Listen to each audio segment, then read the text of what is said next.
giridvarodhare.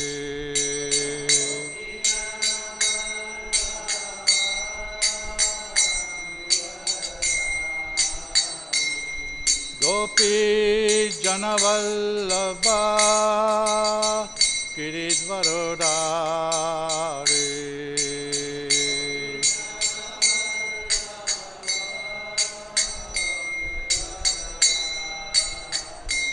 Yashodanandana brajajanaranjana.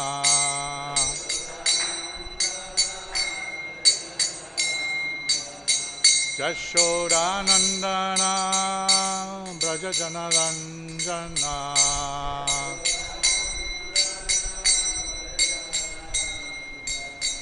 Jamunatira vannochari.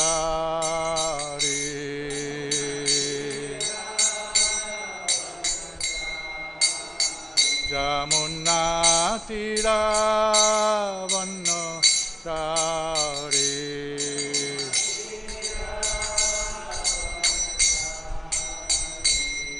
Jaya Radha Madhava Kunja Bihari.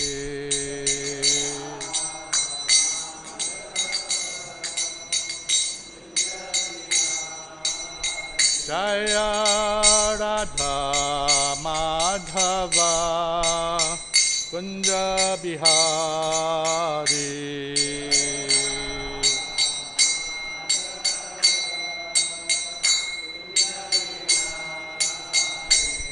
Gopi Jana Vallabha giridvarodhare.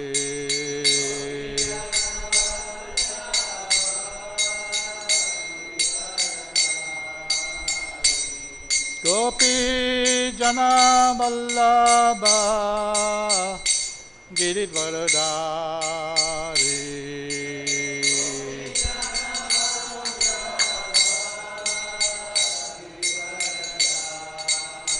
Yashodanandana brajajanaranjana.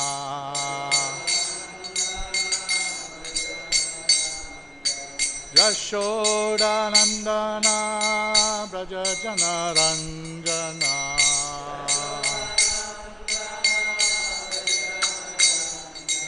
Jamunatira vannochari.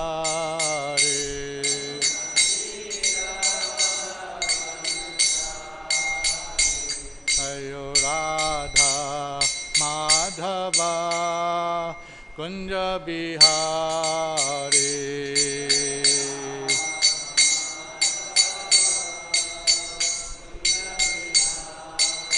Jaya Radha Madhava Kunja Bihari.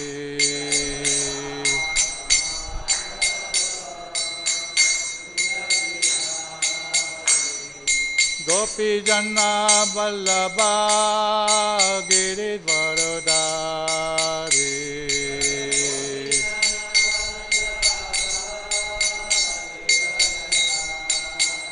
Gopi Jana Vallabha giridvarodhare.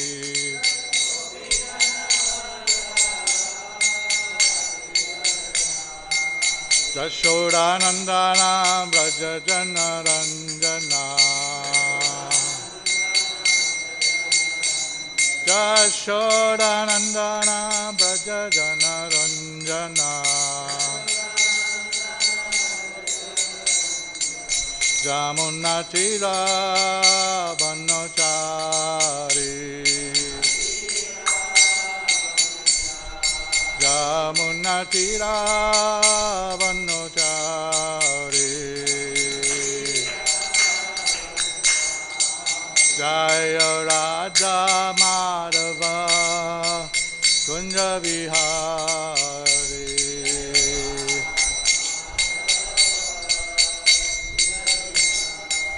Jaya Radha Madhava Kunja Bihari.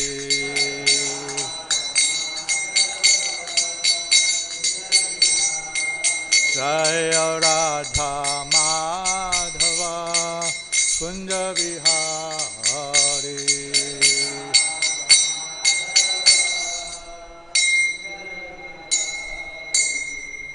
Jayam Vishnupada Paramahamsa Paribrajakacarya Statara Satashi Srimad Abhay Charnarvind Bhakti Vedanta Swami Srila Prabhupada Ki Grantaraj Srimad Bhagavatam Ki Jai Gaur Premanande. All glories to the assembled devotees. All glories to the assembled devotees. All glories to the assembled devotees. All glories to Sri Sri Guru and Gauranga Prabhupada Ki Jai.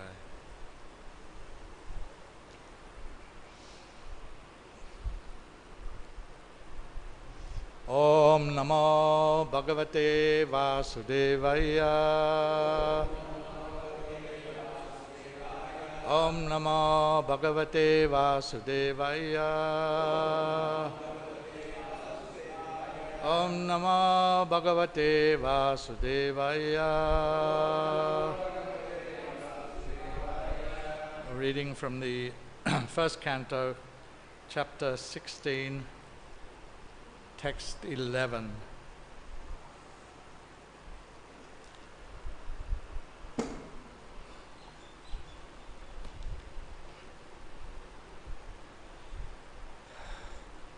Su-alaṅkṛtam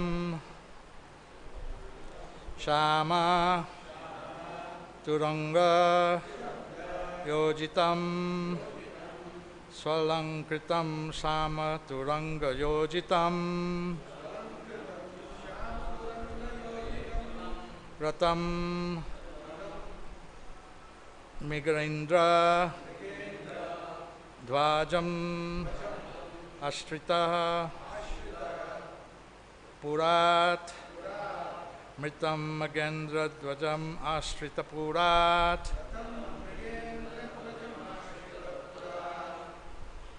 vṛtaḥ ratha āśva-dvipapatti-yuktayā vṛto rathāśva-dvipapatti-yuktayā sva-senayā digvijayāya nirgataḥ sva-senayā digvijayāya nirgataḥ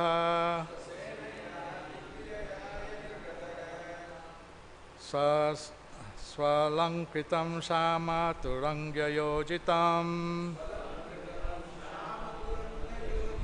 ratham mṛgendra-dhvajam āśritaḥ purāt vṛto rathāśva-dvipapatti-yuktayā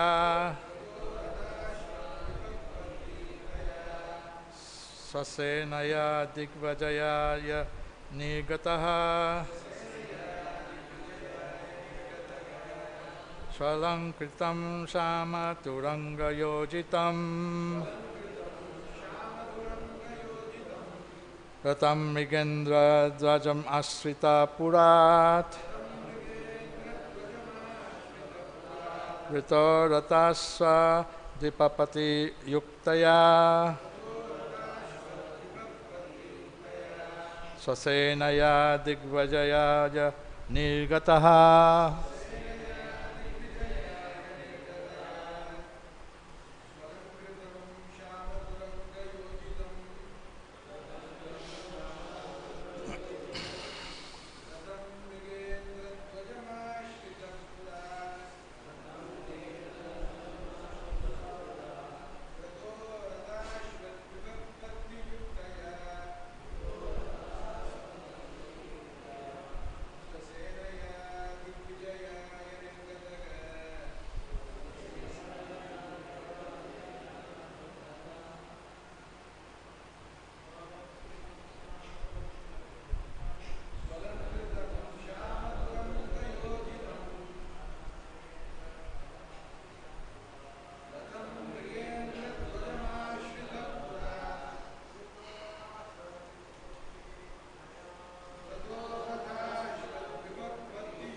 Anyone else? Matajis?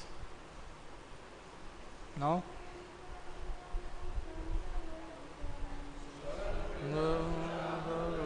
Yojitam.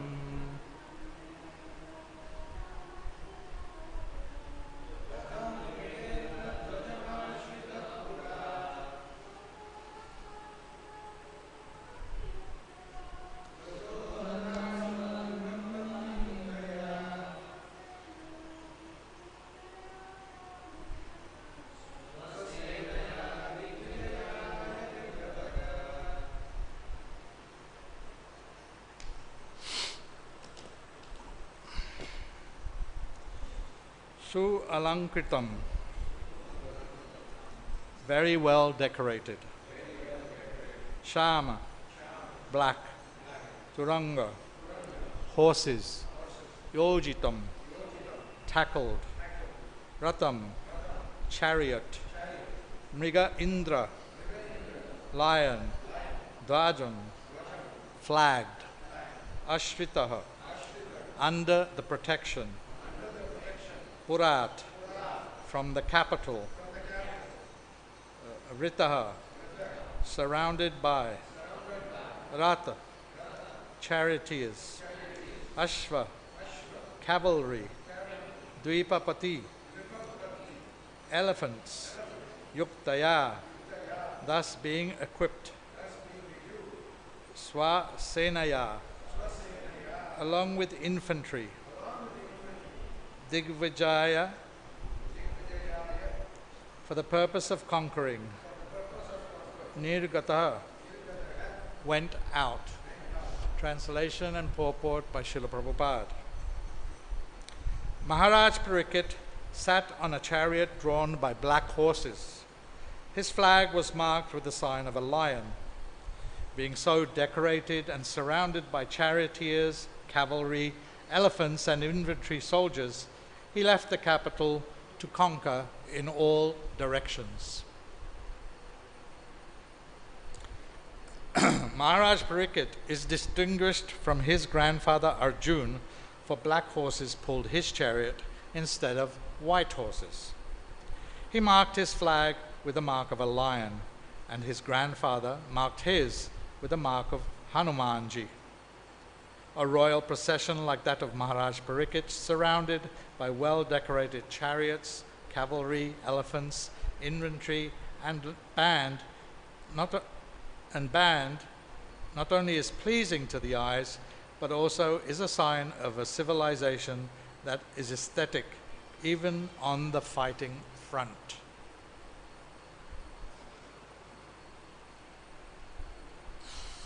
Om Jnana-timirandasya Jnananjana-shalakaya Chakshushunnmilitam Jena Tasmai Shri Guruve Namah. Shri Chaitanya Manobishtam Stapitam Jena Bhutale Shayam Rupakadamayam Dadati Swa-senayā. Mahārāja Parīkṣit sat on a horse drawn by black horses. His flag was marked with the sign of a lion. Being so decorated and surrounded by charioteers, cavalry, elephants and infantry soldiers, he left the capital to conquer in all directions.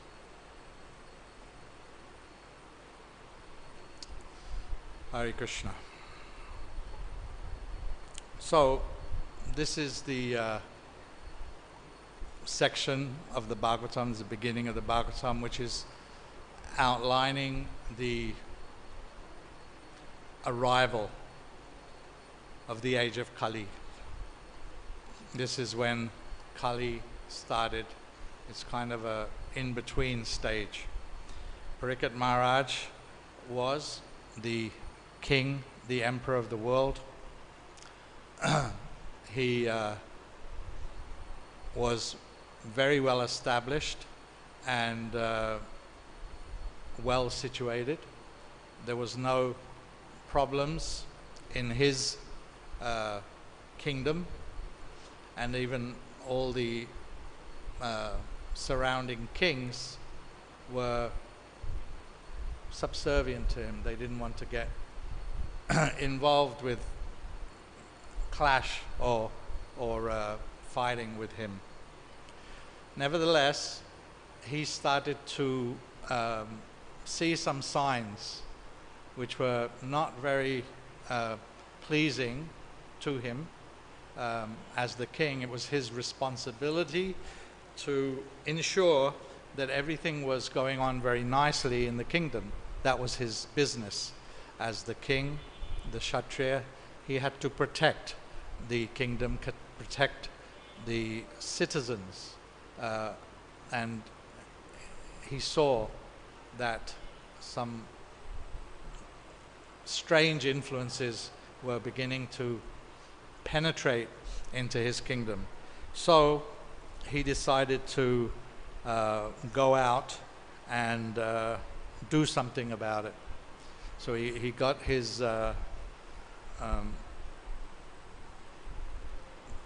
chariot prepared, all his soldiers, all his army surrounded him, and he started to proceed out into the world to see what was going on and to correct whatever he could correct, right?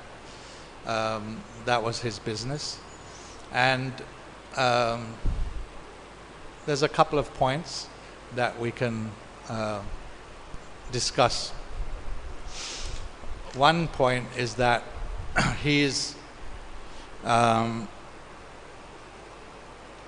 Prabhupada kind of makes the distinction between him and Arjuna. Arjuna was his grandfather, right? So Arjuna had a white horses on his chariot, and he had Hanuman ji as his flag, his protector, and Parīkṣit Maharaj had black horses and mṛgendra, lion, on his flag. But we see that both of them were actually in the same position. Arjuna was a very,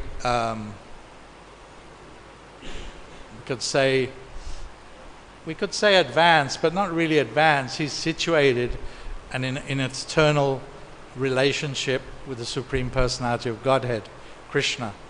We couldn't say, like for us, we talk about advancement. For Arjuna, you can't really talk about advancement. He's already situated in the right position, and that is in a relationship with the Lord. His relationship is eternal relationship of friendship with the Lord, and whenever the Lord appears, Arjuna is there. And then we see Mahārāja Parīkṣit, he's also a special devotee. Right within the womb, before he was even born, the Lord was protecting him. He protected him from the astra of asvatama, right? You remember that. He was right within the womb. So Krishna was protecting his devotee even before he was born. And then when Mahārāja Parīkṣit grew up and he took over the kingdom, he was a righteous devotee king. He was a Raja Rishi, right? And he was rightly situated. But, you know, the Krishna had come and left, and he was kind of in contact with the time, but things were changing. Things were getting, Kali was entering into the situation.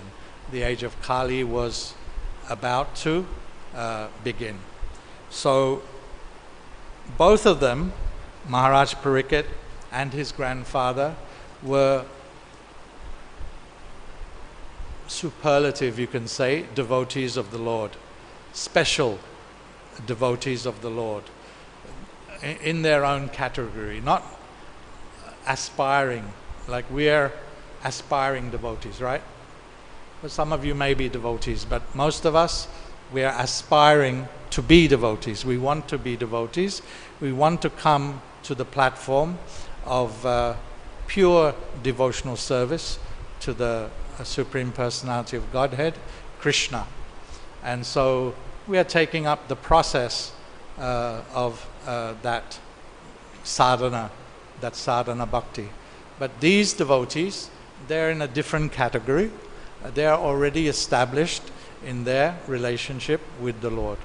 So that's one aspect, one point. And the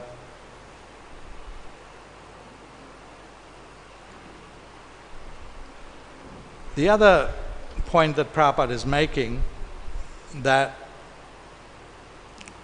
the civilization was different in those days. We have a so-called civilization now, right? Everyone talks about the civilized world. And the characteristics of that civilized world are, well, if you have any kind of understanding of modes of nature and how things work, you'll see that actually it's not a civilization. It's Prabhupada called it the civilization of cats and dogs. And that's what we see, that's what we're surrounded by. But in those days, 5,000 years ago, there was a human civilization. And Prabhupada mentions that. The aesthetics of the situation, the aesthetics, the looks of the world were quite different. They were influenced by the modes of goodness.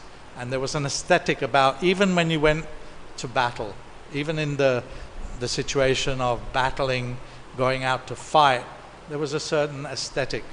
It wasn't like we see these days where it's, well, I'm sorry to say that you can see now in the newspaper or in the news that there is battle going on, but it's not aesthetic. It's very dark, degraded, full of ignorance, passion and ignorance. Doesn't matter whose side or what, anything like that. I'm just talking about the influence, the influence of the age. So we're just in the beginning of the age of Kali, 5,000 years out of, what is it, 432 or something like that. So there's still 427,000 years, million years, sorry. Is it million? No. 427,000 years to go in this age of Kali. So we're just right in the beginning. But look at the situation. Look at the how advanced Kali has become. So we'll read on how. I think it's already mentioned. He came into contact. It already talked about how he came across Kali and he dealt with him, right? But he didn't kill him. He didn't kill him. He should have killed him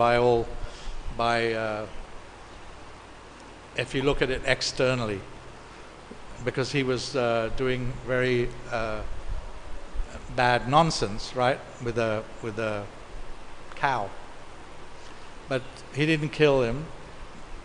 He told him that he had to leave his kingdom, but he gave him a place to stay. I have to have a place. Where am I going to be? Where am I going to stay? What was that place?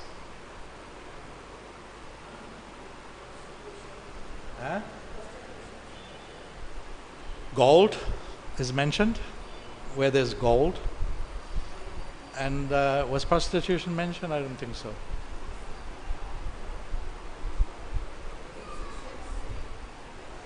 There was one other place. Gold and gambling. Yes. Yes. So that was where Kali was allowed to reside. And we see that the influence of this age, meat eating, gambling, illicit sex, and intoxication, right? That's the influence. So you just look around you and you'll find this is rampant everywhere in the world.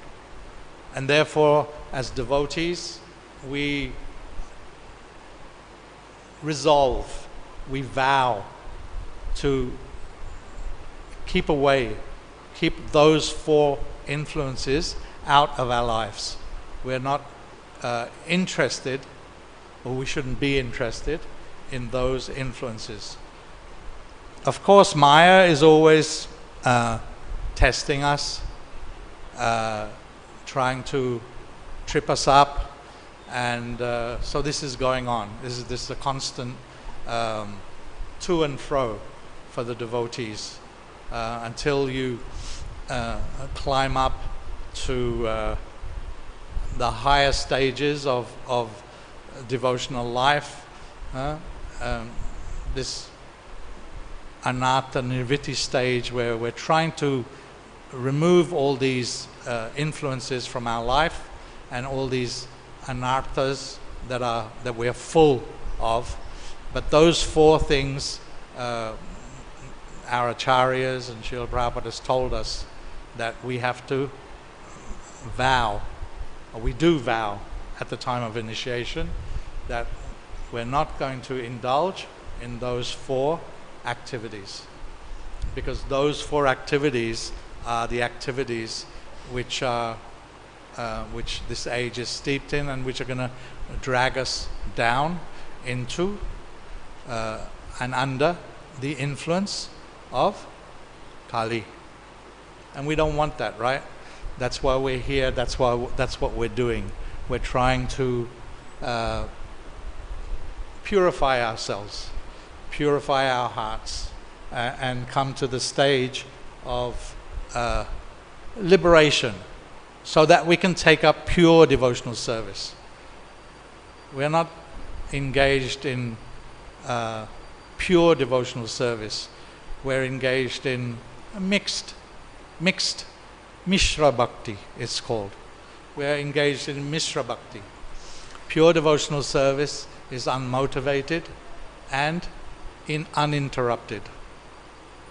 And if we examine our own service, maybe we're not on that level yet. Some of you may be. I don't want to be general like that. But in general, we can say that we want to come to that stage. We want to come to that stage. And that stage is the Brahma Bhuta stage.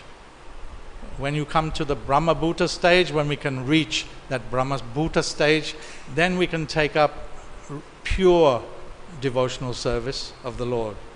So that liberation that many individuals are seeking is not the end, it's the beginning.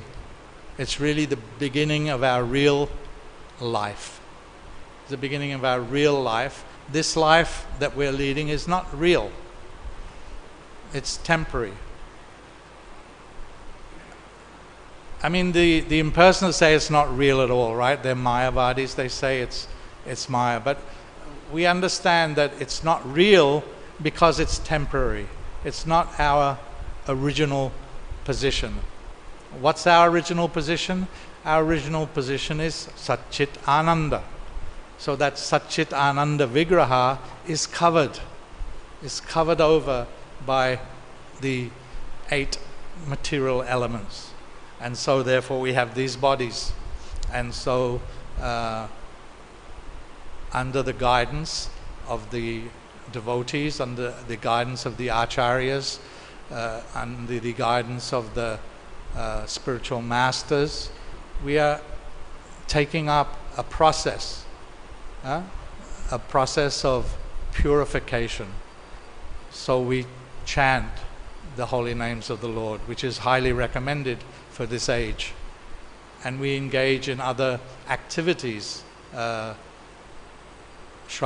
Kirtanam, Vishnu Smaranam, Pada Sevanam, Achanam, Vandanam, Dasham, Atmanivedanam. Right? So those are the 9 processes that we engage in, and any one of them is sufficient to take us back home, back to Godhead. But we engage in many of them. We try to engage in many of them because we're very active. We have to do so many things. So there's all these different things are there for us, including eating prasad. That's one of the favorite activities for devotees. But it's a purificatory process. It's purifying. You can take prasad, especially in the beginning. Prabhupada said, take as much as you want. And then as we progress and as we get older, we start to realize that maybe we can limit something, unless it's very special. Right? So that's it. That's our life. We're trying to purify ourselves, and the process that we have been given is very, very nice. It's a nice process. It's not so difficult. It's not so difficult. Chanting, eating, associating with devotees,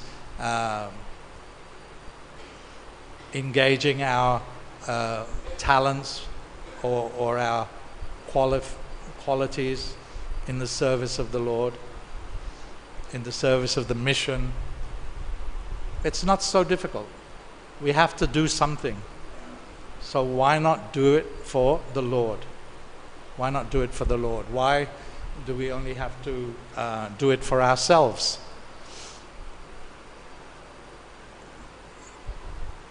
You can be doing the same thing, right? You can do the same thing. You can publish books. You can publish books. You can publish novels, scientific journals, or you can publish Srimad Bhagavatam, Bhagavad Gita. You can publish and distribute. So the activity is the same. What's the difference? The external activity is the same. There's no difference between a karmi publisher and the Bhaktivedanta Book Trust. But the devotees who are engaged in publishing for the Bhaktivedanta Book Trust, hopefully their consciousness is different. They are not doing it for their own benefit. And the ones, the karmi publishers, the people who are working there, they're doing it for their own benefit, for their own aggrandizement, for some income, whatever it is. Right? So the activity is the same, but hopefully the consciousness is different, and that's what's important. Consciousness. We want to be Krishna conscious. That's the goal. Always think of Krishna, never forget Krishna. It sounds very easy, sounds very simple. In practice, it's a little bit more difficult because the mind, we have to deal with the mind. And the mind and the senses are very, very difficult to overcome. Arjuna, Parīkṣit Maharaj's grandfather, he said very difficult, very difficult. And he was a pure devotee of the Lord. So what to speak of us? What to speak of us?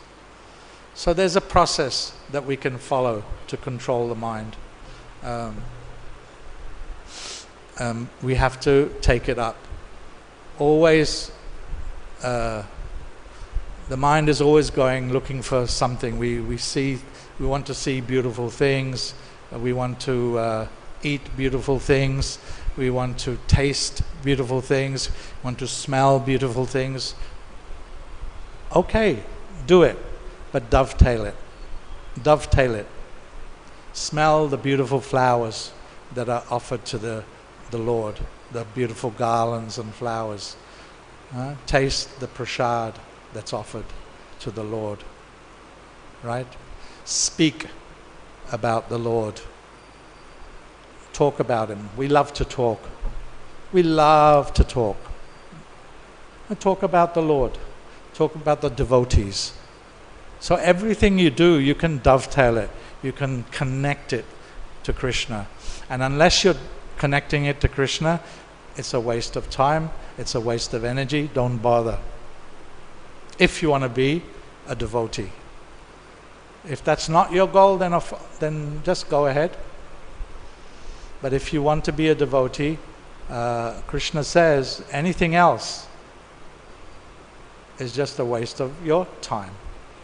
It's not going to give you any benefit. So, what do we think? Any questions? Comments? Commentary? Prabhuji?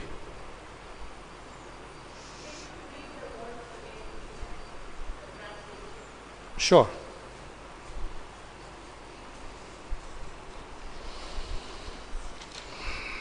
Mahārāja Parīkṣit sat on a chariot drawn by black horses.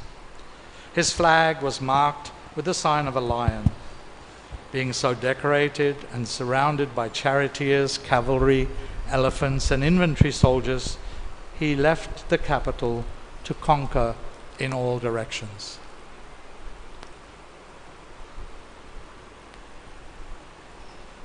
The purport is quite short. I could read that again for you, Mataji, if you missed it. If everyone doesn't mind.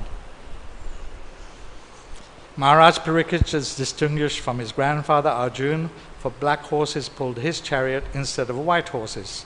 He marked his flag with the mark of a lion, and his grandfather marked his with the mark of Hanumanji. A royal procession like that of Mahārāja Parīkṣit, surrounded by well-decorated chariots, cavalry, elephants, infantry, and band, not only is pleasing to the eyes, but also is a sign of a civilization that is aesthetic even on the fighting front. So did the thing come? Yeah, go ahead. Hare Krishna. I have two questions. First question is as Arjuna said, it is difficult to control mind. So it was his position. What did he say? Arjuna said, it is difficult to control mind. Yes. We can control air, but can't control this mind. So as a pure devotee, it is difficult to understand. It was his position, or it was a lesson for us, or it was teaching for us.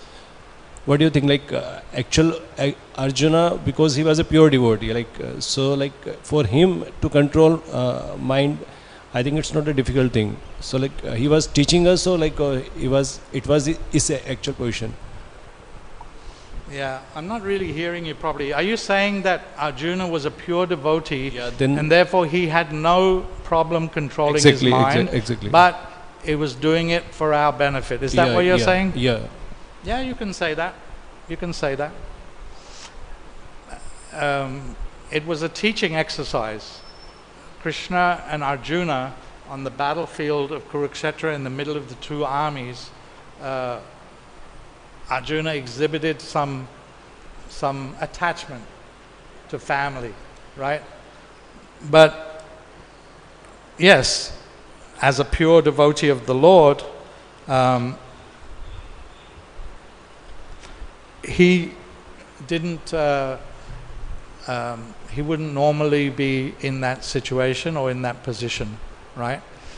But the Lord had a plan to speak this knowledge, speak this Bhagavad Gita, because even though he had spoken it previously millions of years ago to Vivaswan, and it had passed down through a disciplic succession, it was broken.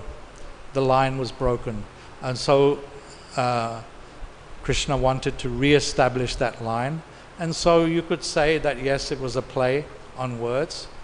But on the other hand, devotees are put into circumstances by the Lord for their benefit, because when you take up pure devotional service, you come under the protection or the guidance of the Lord directly. So the mind, very difficult to control and can be your worst enemy. But the mind can also be your best friend. So this two sides of the mind, you can find it everywhere, no? It's like you can, as we were mentioning, you can do the same thing for benefit or for downfall, your own downfall. So the mind is the same. You can use the mind for your benefit. It can be your best friend. The mind can be your best friend, but the mind can also be your enemy. So Arjuna, being in that position, yeah, you can say it was a play, but also it was the Lord's arrangement. He was working under the direction of the Lord. So in that moment, he was feeling some discomfort, you could say. That in front of him was his teachers, his grandfather, his brothers, cousin brothers, friends, all kinds of people that you wouldn't really be expected to have to fight and kill, right? But as a Kshatriya, that was his business. That was his business. And so Krishna pointed out to him, wait, you're speaking learned words, but you're being foolish, right? And then we have the whole Gita. My second question is, like, as you said, in Navda Bhakti, or like 9 processes of devotion service, one is enough like to get this achievement. But we see like everything, like all these are dependent on each other. Like without Shravanam, Kirtanam is not possible. Like, and even we only do Path Sevanam, but like without like Shravanam and Kirtanam, like how can it possible? Like only with only one process we can achieve, because like all things are interrelated here. Yeah, the acoustics in this room are really bad. What I hear you saying, just correct me if I'm wrong, what I hear you saying is that how is it possible that one can attain perfection by just following one of the principles, one of the processes of devotional service? How is it possible? Is that your question? Yeah. Well, we can see examples of it. For us, it's not possible. We can say that. We can be clear about that. For us, it's not possible. I think I mentioned that we need all kinds of different things to do. But Parīkṣit Maharaj, he listened for 7 days. He did this hearing for 7 days without eating, sleeping, nothing. And he attained perfection. He was already a devotee, but he attained perfection. So that's described by the acharyas. Just by hearing, he attained perfection. And Sukadeva Goswami spoke for 7 days. So he also attained perfection by speaking. So there are examples in the scriptures. The acharyas give us examples of specific devotees who did achieve perfection by one of those activities. You know what some of the others are? Someone? What is some of the others? Yeah? Well, Hanuman, yes. He's an example of what? Dasyam. Atmanivedanam is who? Huh? Yeah. So like that, all of them, you'll find there is an example. But they were like already pure devotees, like because like we see Bali Maharaj, Hanumanji, like already like very good position, like not pure devotees. not pure devotees, not like not perfect devotees. You can say pure devotees, but not perfect devotees. But they achieved perfection by that performance of that particular process. Not, they were pure devotees. We can say that, but not perfect devotees. Otherwise, they wouldn't have been here, right?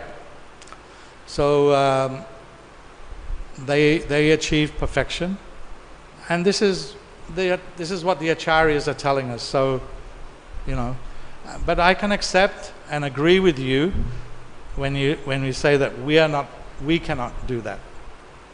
We cannot sit and just chant and become and reach the stage of pure devotional service, perfect ourselves, or we cannot just serve or remember. We can't do that. I agree with that 100%. We need to be engaging in as many, just fill our day with all those various activities, and then we'll be able to come to the stage of liberation even, so that we can take up pure devotional service and then achieve perfection. Thank you. Someone else? Prabhu? Prabhu, is Kali non-existent in other ages? Does Kali exist in other ages? Yeah. No, I don't think so. Because like in the age of the first age, it's just goodness. Everyone's mostly affected by goodness. So Kali is ignorance. They don't have a place. There's nowhere. And then as the ages progress, little bit of the different qualities are entering there. Of course, that applies to this region, right? There are many regions, right, in the universe, 14 planetary systems. It's not that in the Patala and those lower regions, they're all in goodness. No. When we're talking about this, we're talking about this region. So in this region, no. But maybe he was hanging out down in the lower planets, I'm not sure. But no, in this region, no. Yeah. Okay. Thank you. Hare Krishna. Hare Krishna. As we know that Kali is characterized by this quarrel and hypocrisy. Quarrel, yes. So we see that demons also existed in Satyuga. Demons like Hiranyakashipu and all these people, they were in the Satyuga also. If things were in mode of goodness, so how these people existed? So how do we understand this? Yeah, that's what I was saying. There's different different levels, right? And those are extraordinary personalities who, by their austerities, they were able to even conquer over the higher planetary systems, even though they were demoniac by nature. They were demoniac by nature, but very, very qualified.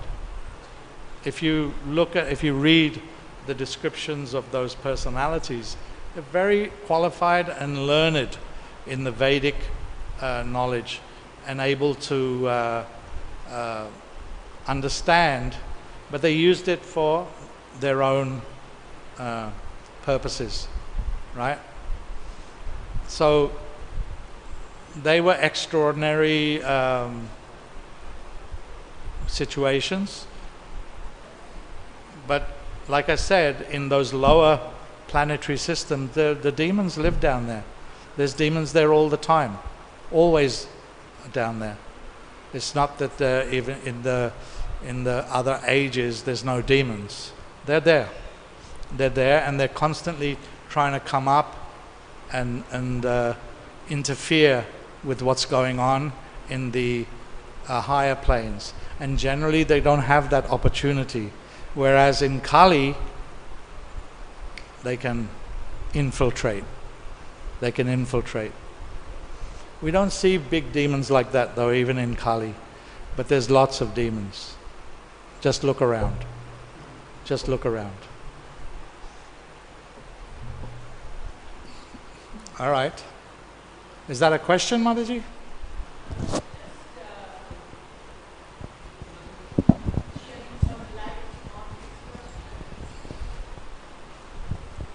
It was a very nice question, shedding some light on that from Vedic cosmos. There's devotees that making Vedic cosmos. It's explained that there are 4 divisions in different planetary system, and they are all different than earthly planet. You explained it so nicely that at different times they have different rules. Like higher planetary system, they have different rules. You were mentioning that there are 14 planetary system. So they have something like Varna and Ashram, but it's completely different. They have completely different rules. They have different names for Varna and Ashrams, different time cycles, different. We all know only one thing, which is their lifespan is different than ours.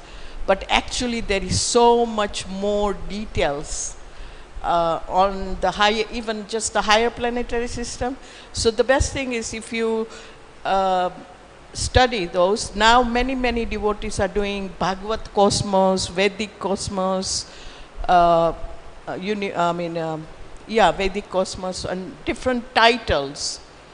It is very eye-opening to understand the concepts in other planetary system, including the earthly planetary system, where Mahārāja Parīkṣit goes. He went as far as Kiskindha Loka, right, which is beyond our conceptions, where Hanuman comes from.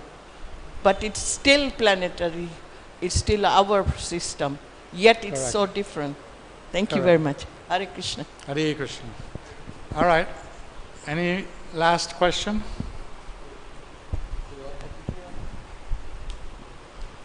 In the pursuit of mind control, Prabhu, of course there are various things that have an impact: the mantra that we chant, the food that we eat, the clothes that we wear, the place, the environment, everything.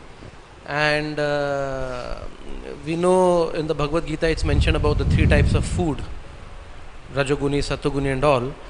So we witness that even if it's prasadam, everything, but of course in modern times there is a especially the modern food, the junk food, which is of course primarily Rajoguni, and sometimes devotees have to take to it. So what impact it will have on the mind control part and on the devotional progress of an individual, and at what stage should one become very particular? Because initially it's like attraction, and as we say, it's required for preaching to attract people and all. But at what stage should an individual come to the maturity that he should understand that it's not for me, it's for the initial, the neophytes, or the impact of food? It'll be automatic. You don't have to, it's not something that you have to strive for. All you have to do, or all we have to do, is to ensure that we only take prasadam. So everything that we take should be first offered to the Lord, and then we take it. We don't have to externally strive to make some arrangement, well, I take this or not this. We just take prasad.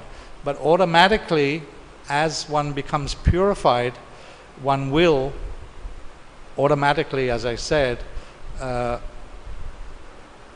veer towards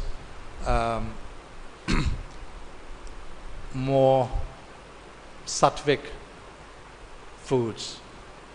Prasad can be like, the bhoga can be sattvic or rajasic, a lot of chilies in there, then it means rajasic, right?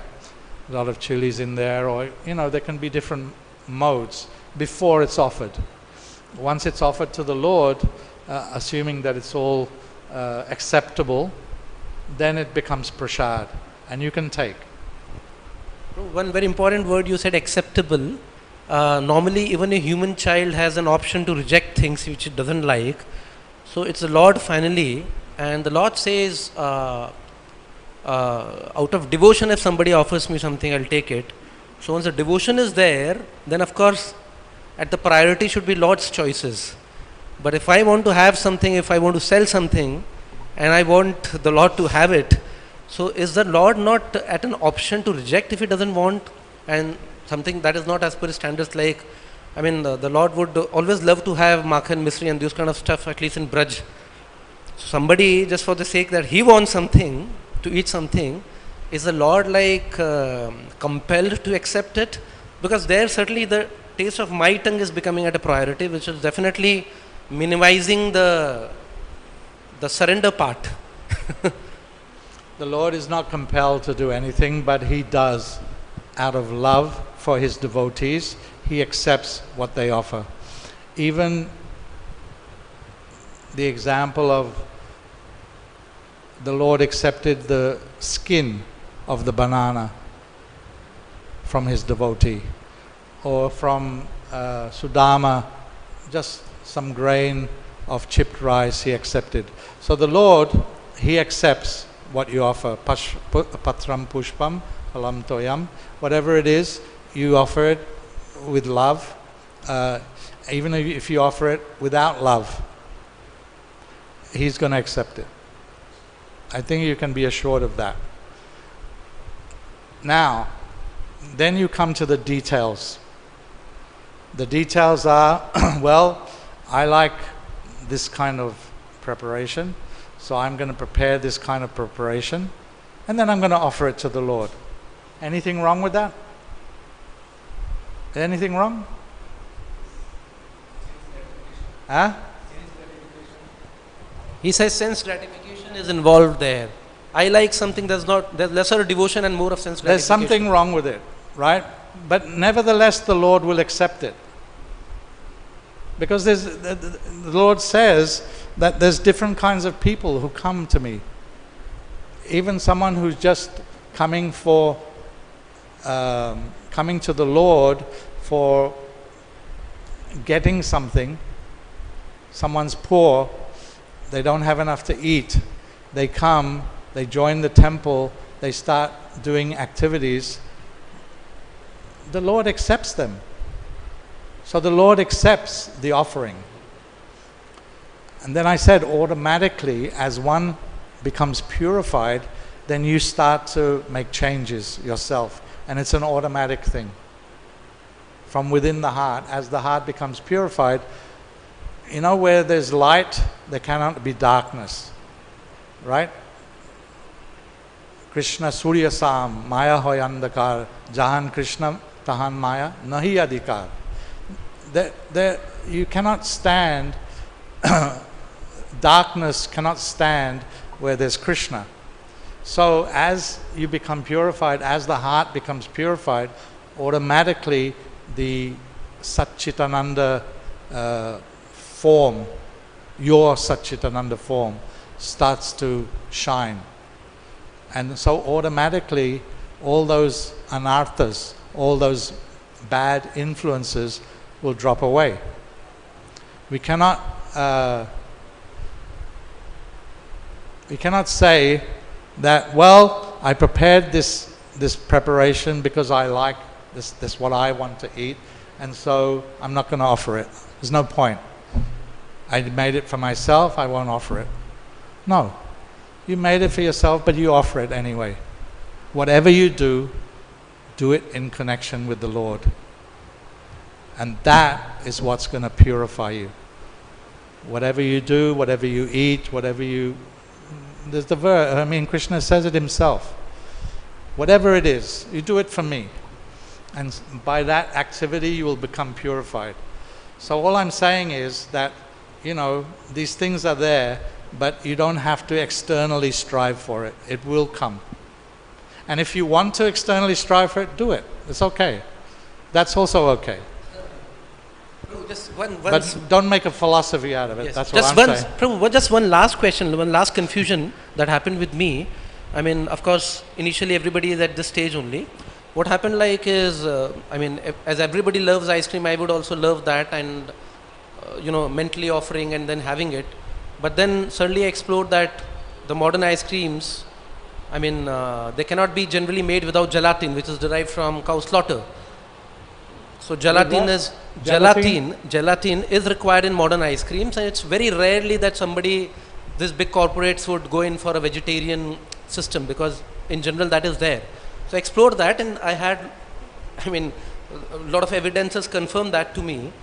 So now this glani, this remorse, that I offered something which was of course not, I mean, nowhere close to being accepted by the Lord, later part. So now in this situation, I mean, then I realized that maybe I need to strive, or individuals need to strive to find out now, because it's an industrialized food system now.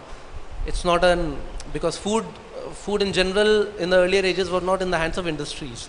Right now food is corporatized, and then it's connected to the cow slaughter industry also. So now in this situation, like this glani or this lamentation which comes. No, remorse means, real remorse means you don't do it again. Real remorse means, okay, I made a mistake, I'm not going to make that mistake again. So that's okay, that's good. If you feel remorse, it means you don't do it again. And there's nothing wrong with that. That's a good thing.